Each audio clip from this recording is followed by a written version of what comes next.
Welcome to Nicky's vlog and a series that we're going to call Veet, or Video Tweets. So I've spent 25 years as a presentation coach, and over those 25 years obviously been tweeting for as long as Twitter's been around, and what we've done is we've got a couple of hundred of those pithy tweets. And I'm going to do a little video explanation of some of the ones that need a bit of kind of clarity behind them. Started off with this one because actually there's nothing to say about this really. Most powerful thing in the world is your imagination. The most powerful tool is your voice. The most powerful device is a story, and the combination of these is what we like to call a presentation.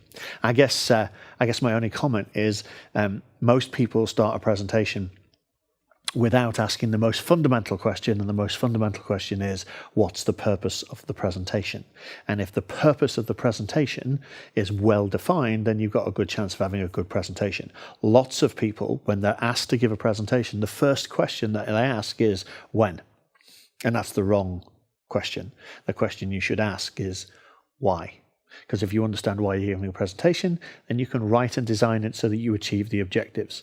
And then you can put your imagination and your voice together and tell a story that will achieve the objective you want, hence a good presentation. Thanks. Bye.